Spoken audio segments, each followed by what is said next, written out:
It was my dad who taught me about kudzu, how it could kill just about anything if you left it alone long enough. That it grew so fast you could actually hear the vines reaching out for something to wrap itself around. That's how it kills. Strangles the life out of anything it touches. Plants, trees, entire ecosystems if it had its way. That's where my dad and I come in. You can't just hose it down with weed killer like those SOBs do over at Sunnyside Landscaping, Dad explained as we marched down the wooded path.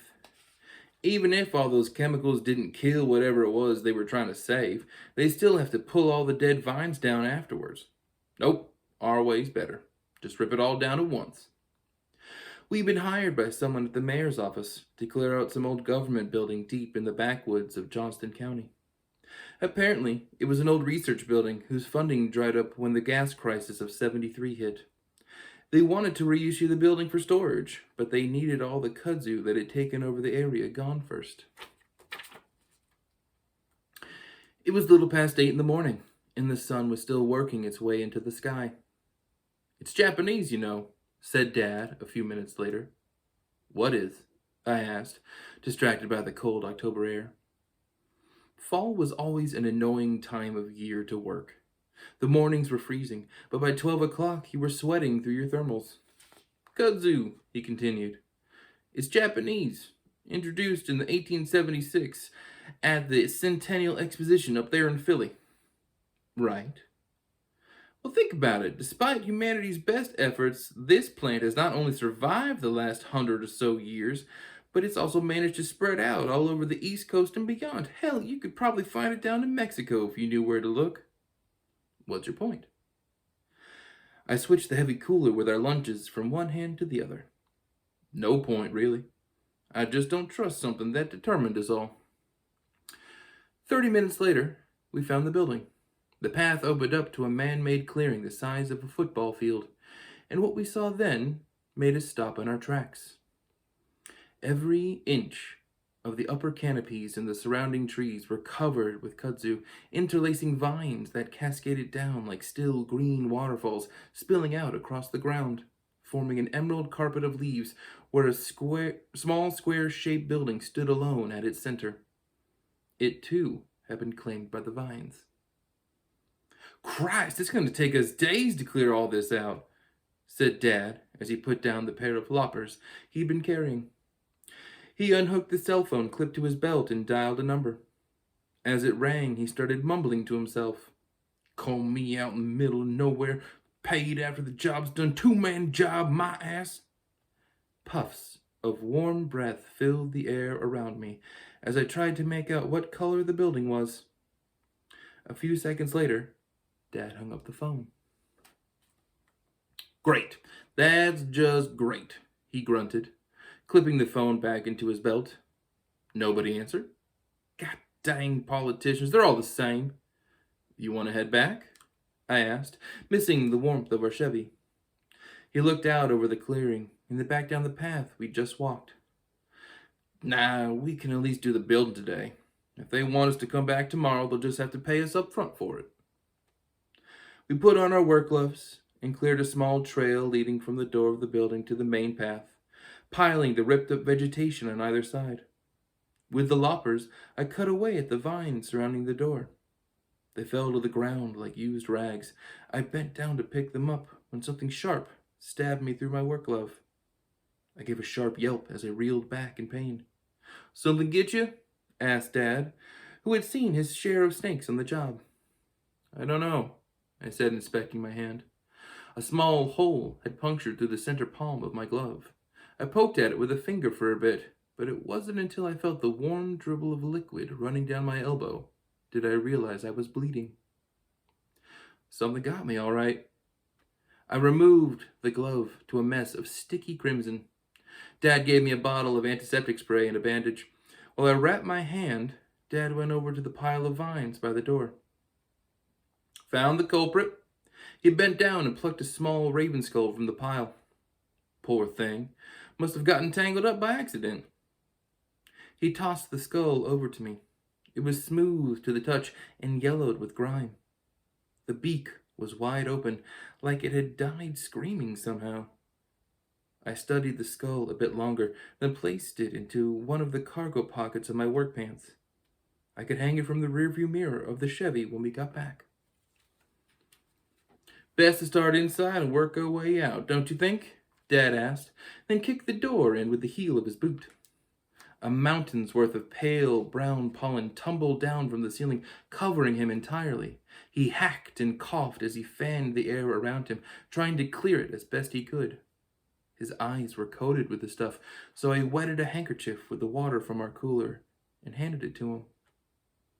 Thank God I'm so pretty, he sputtered, still scooping dust from his eyes, 'cause I damn sure ain't smart. And he began to laugh. You all right?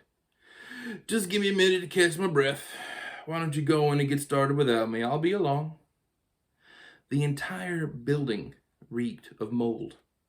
I had to breathe through my mouth, it was so bad, and even then I could still taste the mildew in the back of my throat.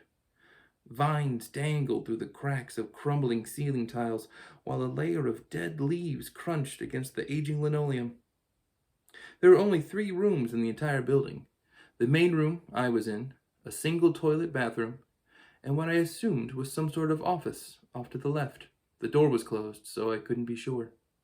The only furniture in the place was a row of shelves against the far wall where a few dozen jars rested on top. Each jar had their own specimen of dark green kudzu sealed inside. Curious, I walked over and picked one up. There didn't appear to be anything special about it, just a small clipping of vine with a few leaves attached.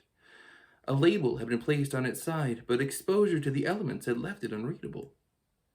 I went back to the shelf, hoping to find a label that was a little more legible, when a small ticking sound echoed around me, like a finger tapping the glass of a fish tank. I glanced around the room for a bit, but didn't find anything. Then I looked down at the jar in my hand, coiling like a viper. The vine twisted in on itself, and with more force than I'd have thought possible, it lashed out at the side of the jar, right where my hand had been cut a moment ago. I quickly put the jar back on the shelf and stepped away. It didn't stop, though. The vine kept striking at the glass, fighting to be free. Soon other specimens from other jars began attacking the insides of their containers, some so hard their jars began to wobble. Dad? I shouted towards the open door, not taking my eyes off the shelves. Dad, come in here and look at this. I could hear him come in a second later, and as I turned towards him, a hand seized me by the throat, pushing me up against the wall. Panic coursed through me like ice water, and it wasn't until I stopped breathing entirely did I see the horror that was now my dad. His skin was no longer the dark tan of someone who worked outside, but was instead a deep shade of throbbing purple. Veins bulged in his neck and forearms as he squeezed with all his might, and I could feel the rough calluses of his fingertips pressing down on my windpipe. Bloodshot eyes stared down at me as I clawed at his face, cutting him across the cheek, desperate to free myself from his grip, but no matter what, he wouldn't let go. Darkness started to fill the corners of my vision, when out of nowhere he spun on his heel and hurled me into the office, shattering the door to pieces. Another landslide of pollen fell from the ceiling on top of me as I gasped for air. Eyes blinded by grit, I got back to my feet, steeling myself for another attack. I waited, but nothing came. I spat into my hands a few times and did my best to clean out my eyes. They were already beginning to itch. When I could see again, Dad was just standing there in the doorway, calm as anything. Trails of blood oozed down his cheek from where I'd scratched him. Dad, what's going...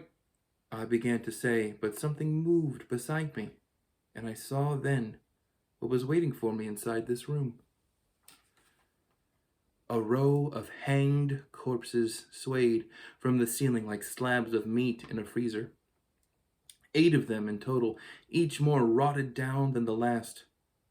One of them, the one closest to me, had a City Hall ID tag and a cell phone clutched between his waxy fingers. The battery was almost dead, but the screen was still lit. He had missed a call recently. I recognized the number. We took care of them. whispered a voice.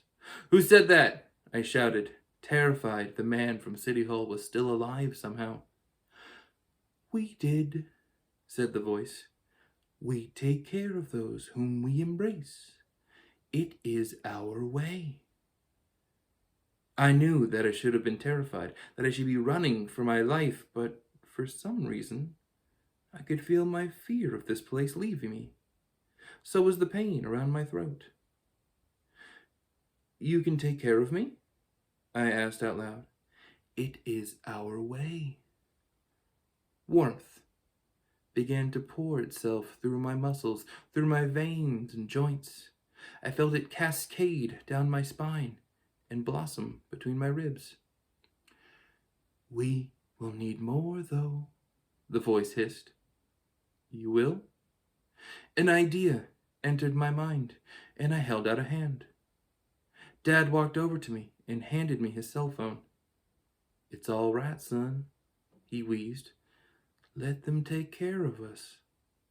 He sat down then, and without so much as a twitch of resistance, let the vines wrap around him and drag him away. I didn't know where they were taking him, but something told me not to worry, so I didn't.